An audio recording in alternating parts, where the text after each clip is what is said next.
जय हिंद। जय हिंद दोस्तों, आप सभी का स्वागत है आपके अपने चैनल MKGS रिसर्च सेंटर मस्ती में। दोस्तों, कल हम आपको पढ़ाए थे ऋग्वेद के बारे में। आज जो होगा यजुर्वेद। ऋग्वेद पढ़ा चुके हैं। ऋग्वेद पढ़ा चुके हैं। अब आपको हम बताएंगे यजुर्वेद, सामवेद और अर्थवेद। ठीक है, जिसमें से आपको हम पढ़ाएंगे अभी यजुर्वेद के बारे में पूरा, सामवेद के बारे में पूरा और अर्थवेद के बारे में आधा बताएंगे। ठीक है, नेक्स्ट एपिसोड में आपको अर्थवेद के बारे में डिटेल में समझाएंगे। ठीक है, लेकिन कल वाला हम फटाफट रिवीजन मारते हैं कि कल हम क्या पढ़े थे, इसके बारे में थोड़ा सा रिवीजन मार देते हैं। कल हम लोग पढ़े थे ऋग्वेद के बारे में, जिसमें आपको हम बताए थे कि ऋग्वेद जो है ना, सबसे पुराना वेद है। क्या है? ऋग्वेद सबसे पुराना वेद है। और ऋग्वेद में कुल 10 मंडल हैं। ऋग्वेद में 1028 सूक्त हैं। और ऋग्वेद में क्या है कि 10,400 ऋचाएँ हैं। ऋचाएँ मतलब होता है मंत्र है, और सबसे ये पुराना वेद है। ठीक है, चलिए।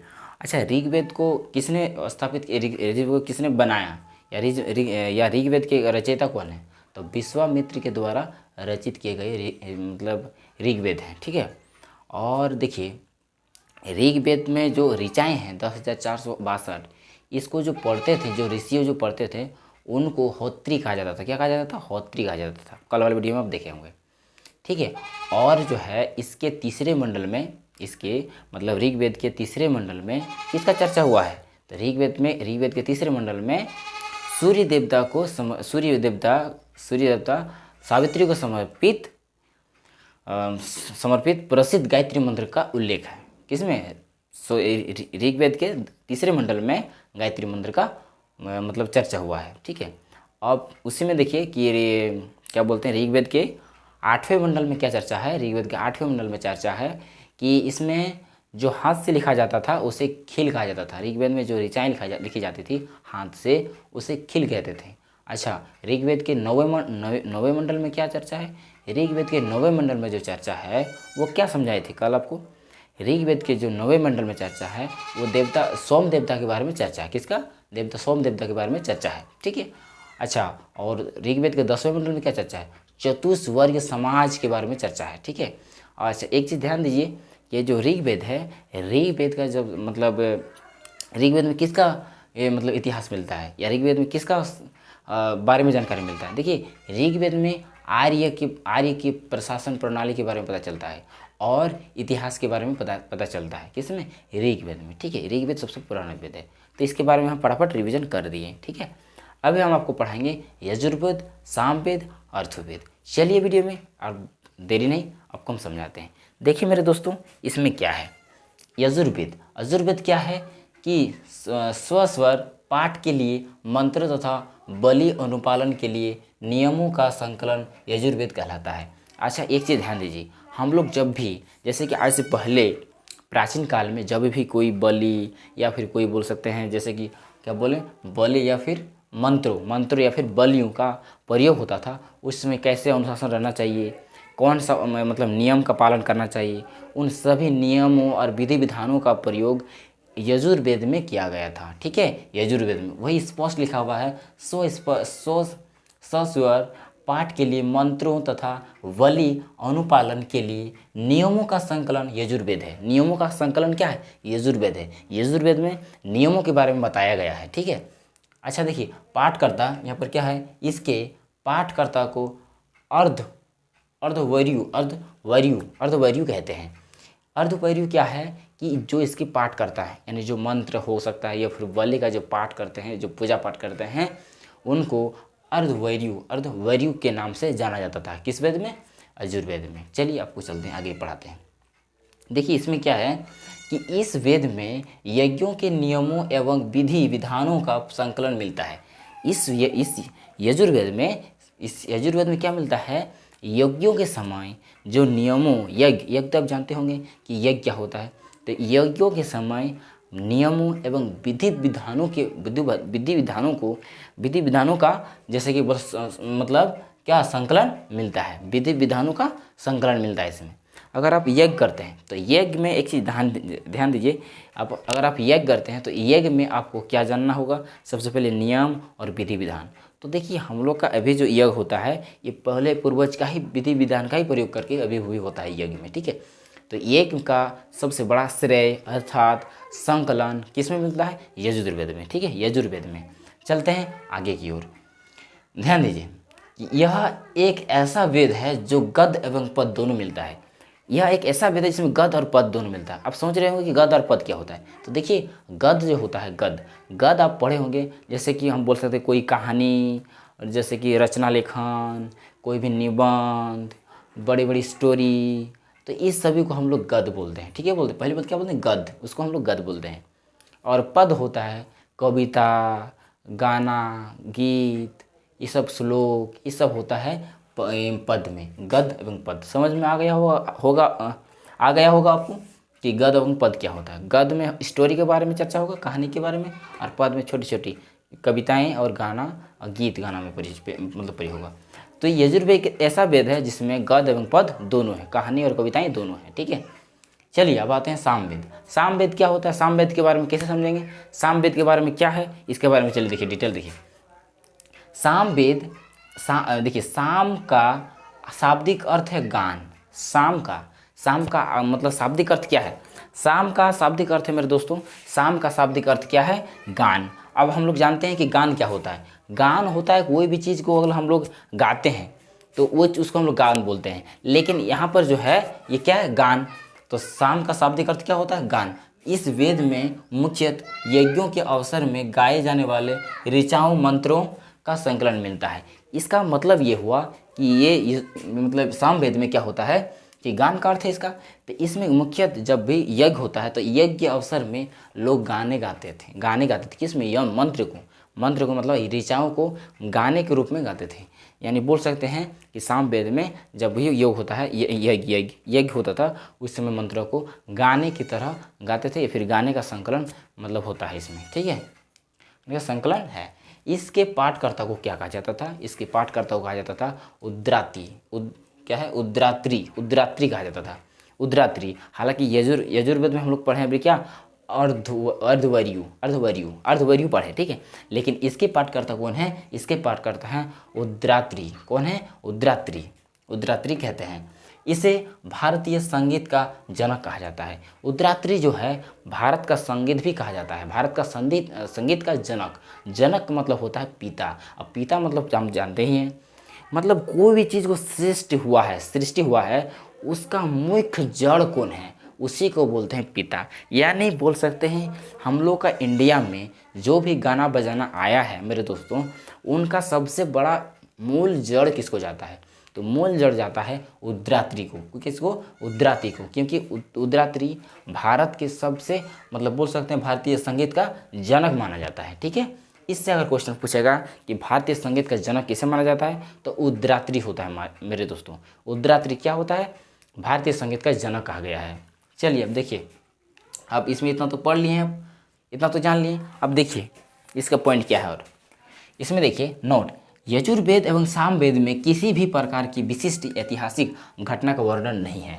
इसमें दो वेद में जो है ना, यजुर्वेद और सामवेद, ये दोनों वेद में कोई भी ऐतिहासिक घटना के बारे में कोई विशिष्ट ऐतिहासिक घटना का वर्णन नहीं है। इस दोनों वेद में कोई भी ऐतिहासिक घटना नहीं है। आपको एकदम स्पष्ट समझ में, यजुर्वेद सामवेद में किसी प्रकार की विशिष्ट कोई भी विशिष्ट ऐतिहासिक घटना इसके बारे में नहीं बताया गया है। किसमें? यजुर्वेद और सामवेद में। ठीक है, लेकिन अर्थवेद में है। अर्थवेद में इतिहास के बारे में बताया गया है, ऐतिहासिक घटना के बारे में इसमें बताया गया है। ठीक है, हाँ, हालांकि इससे पहले जो हम लोग पढ़े ऋग्वेद में पढ़े थे, उस वेद में हम लोग को मिला था कि ऐतिहासिक घटना के बारे में। ठीक है, उसमें क्या है क्या नहीं इसके बारे में हम समझा दिए आपको। और अभी इसके बारे में हम समझा दिए, किसके बारे में भी समझा दिए हम? सामवेद के बारे में। सामवेद क्या है? शाम का शाब्दिक अर्थ होता है गाना। अच्छा, यज्ञों के समय जो भी मतलब ऋचाओं को प्रयोग करते थे, गाना की तरह प्रयोग करते थे। इसीलिए ऋग्वेद में क्या सभी तरह का गाना बजाना मतलब होता था, ऋग्वेद में प्रयोग होता था। और क्या बोलते सकते हैं?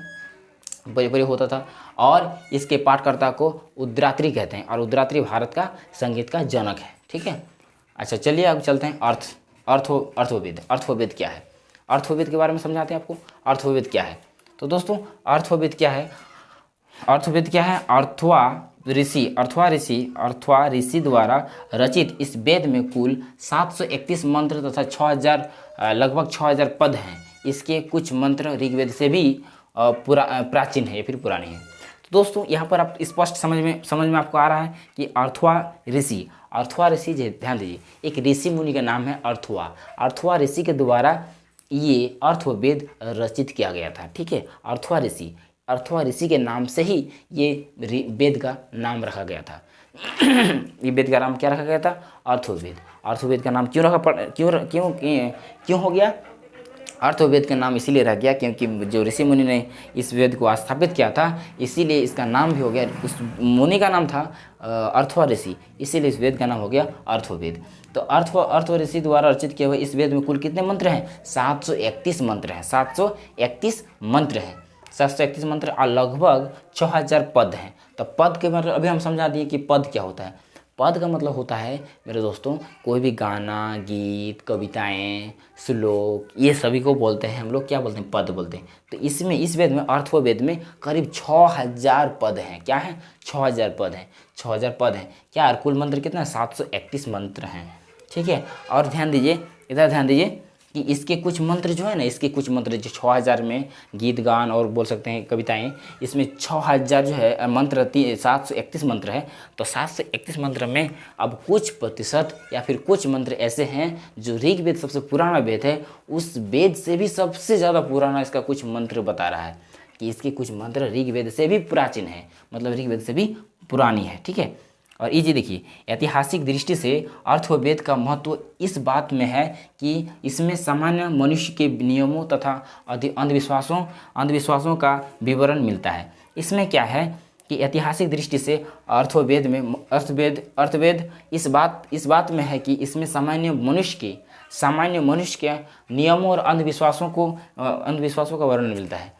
इसमें जो है अर्थवेद में क्या है? सामान्य मनुष्यों के नियमों और अंधविश्वासों का विवरण मिलता है। किसमें? अर्थवेद में सामान्य मनुष्यों के नियमों और अंधविश्वासों का श्रेय मिलता है या फिर संकलन मिलता है। किसमें? अर्थवेद में। अर्थ देखिए, नेक्स्ट देखिए, पृथ्वी सूक्त अर्थवेद, पृथ्वी सूक्त अर्थवेद, पृथ्वी सूक्ति अर्थवेद का प्रतिनिधि सूक्त माना जाता है। इसमें मानव जीवन के सभी पक्षों, जैसे कि इसमें जो है ना, इसमें क्या है? पृथ्वी सूक्त अर्थवेद का प्रतिनिधित्व सूक्त माना जाता है। पृथ्वी सूक्त जो है यह कौन है? अर्थवेद का प्रतिनिधि माना जाता है। अब प्रतिनिधि का मतलब अब समझ रहे हैं कि प्रतिनिधि क्या होता है। दोस्तों, प्रतिनिधि उसे कहते हैं जो अपनी जगह का, अपने क्षेत्र का जो हेड होता है या फिर उसको कोई जनता द्वारा चुना जाता है, उसी को बोलते हैं प्रतिनिधि। चाहे वो कोई भी वोट का इलेक्शन का कोई भी रहे, चाहे वो कोई ऋषि मुनि रहे, चाहे वो कोई रहे, ठीक है। आपको ये समझ में बिल्कुल आया होगा। तो दोस्तों यहाँ तक आपको समझ में आ गया। तो इसमें क्या है? इसमें जो है, इसमें मानव जीवन के सभी पक्षों, मानव जीवन में क्या क्या पक्ष होता है देखिए, जैसे गृह निर्माण, कृषि की उन्नति, और बोल सकते हैं व्यापारिक मार्गों का गहन का मतलब होता है खोज, रोग निवारण, संबंध, विवाह तथा प्राण गीतों, राजभक्ति, राज्य का मुख्य चुनाव आदि विवरण मिलता है। इन सभी मतलब जीवन के सभी पक्षों के बारे में हम लोगों को अर्थवेद में मिलता है। क्या आपको कुछ दिक्कत हुआ कि नहीं? नहीं हुआ, बिल्कुल दिक्कत आपको नहीं हुआ। मुझे उम्मीद है कि आपको इस चैप्टर बिल्कुल अच्छी तरह से समझ में आया होगा। दोस्तों, इसमें जो आपको मैंने बताया यजुर्वेद, सामवेद और अर्थवेद अभी पूरा हुआ नहीं है। अर्थवेद के बारे में हम अभी और मेरा वीडियो आएगा अर्थवेद का, ठीक है। ये तो पार्ट मेरा 2 है। पार्ट 3 में अर्थवेद के बारे में हम और डिटेल में चर्चा करेंगे, क्योंकि इसका पॉइंट और है, ठीक है। इसका पॉइंट और है, मैं आपको और कुछ बताने का प्रयास करूँगा इसके बारे में, ठीक है। ये बहुत ही इंटरेस्ट सब्जेक्ट है दोस्तों। इससे क्वेश्चन पूछता है। एक भी पॉइंट नहीं छोड़ेंगे, कोई भी इसमें से कोई एक पॉइंट नहीं छोड़ेंगे। आप बढ़िया से पढ़ लीजिए, ठीक है। मेरा भी रिवीजन हो जा रहा है आपको पढ़ा के, ठीक है। एक बार इसको स्क्रीनशॉट ले लीजिए या फिर इसे आप वीडियो को पॉज करके इसे नोट कर लीजिए, ठीक है। ये बहुत ही ईजी सब्जेक्ट है, आपको समझ में आ गया होगा। तो चलिए, ये तो फटाफट इसके बारे में हम कल रिवीजन मारेंगे। इसके बारे में फटाफट कल फिर रिवीजन बता देंगे। ऋग्वेद को बता दिए, अब सामवेद, यजुर्वेद, सामवेद और अर्थवेद की कल बताएंगे, ठीक है। मिलते हैं अगले वीडियो में, तब तक के लिए बाय। और चलिए यार, कमेंट कीजिएगा दोस्तों। कमेंट आपके लिए बहुत ही महत्वपूर्ण है, क्योंकि आप कमेंट नहीं करते हैं। कमेंट करेंगे तो मुझे और भी मतलब अच्छा करने का मौका मिलेगा कि आप कौन से वीडियो का डिमांड कर रहे हैं, आपको कैसा वीडियो चाहिए, आपको किस तरह से पढ़ना चाहिए, क्या मेरा पढ़ाने का तौर तरीका अच्छा है कि नहीं है। आप ये भी कमेंट में बोलिए। कमेंट में करेंगे नहीं, कमेंट करेंगे तब ना मुझे एक एहसास होगा कि मुझे किस तरह से बोलना है, किस तरह से पढ़ाना है, क्या मेरे बच्चों समझ में आ रहा है कि नहीं आ रहा है, मेरे बच्चों को दिमाग खुल रहा है कि नहीं खुल रहा है। तो इसके बारे में आप हमको कमेंट में बताइए। ठीक है, चलते हैं, मिलते हैं अगली वीडियो में। तब तक के लिए बाय। जय हिंद, जय भारत।